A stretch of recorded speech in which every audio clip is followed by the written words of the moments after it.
Bonjour à tous, aujourd'hui nous allons parler du convoi de la liberté dont nous entendons beaucoup parler cette semaine. Le mouvement est né au Canada, qui est un des pays les plus restrictifs concernant la vaccination. En effet, mis à part les restrictions sanitaires assez récurrentes que nous connaissons dans plusieurs pays, le Canada est allé encore plus loin. C'est ce que nous pouvons constater avec les trois infos suivantes. Depuis le 29 novembre, il est interdit pour les personnes non vaccinées, qu'elles soient canadiennes ou non, de prendre l'avion ou le train. Les personnes qui voudront donc quitter le pays par ces deux moyens de transport ne le pourront pas. Ensuite, depuis le 18 janvier, au Québec, qui est la région francophone du Canada, les magasins vendant de l'alcool et du cannabis seront interdits aux personnes non vaccinées.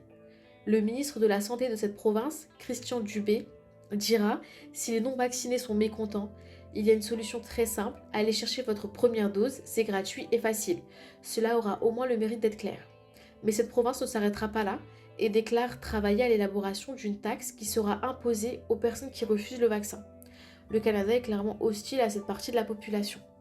C'est dans ce contexte que des Canadiens vont vouloir organiser une protestation pour mettre fin à cette obligation vaccinale et par la suite même aux restrictions sanitaires en général. C'est le 22 janvier qu'un mouvement de camionneurs partira de la Colombie-Britannique, région de l'ouest du Canada, et parcourir des milliers de kilomètres pour atteindre la capitale qui est Ottawa. Il est appelé le convoi de la liberté. Le mouvement est assez populaire. En cours de route, les organisateurs récoltent 7 millions d'euros de dons auprès de 80 000 partisans. Une semaine plus tard, le convoi arrive à Ottawa. Des centaines de camions bloquent le centre-ville en stationnant autour du Parlement.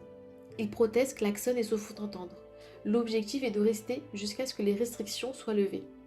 D'autres routiers et des civils se rejoignent au mouvement et bloquent ainsi d'autres endroits du pays, dont une route très importante pour les échanges avec les États-Unis dans la région de l'Alberta, ce qui a de réelles répercussions sur les échanges commerciaux entre ces deux pays.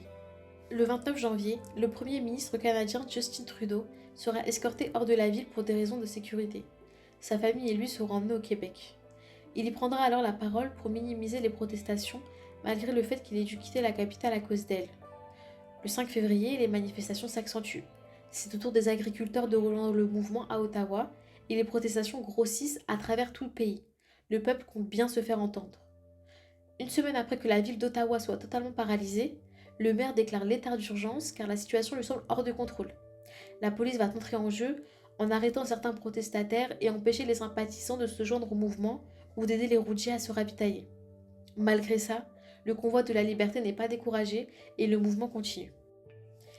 Il inspire bien d'autres pays comme la Nouvelle-Zélande ou la Belgique. On l'a vu également arriver cette semaine en France.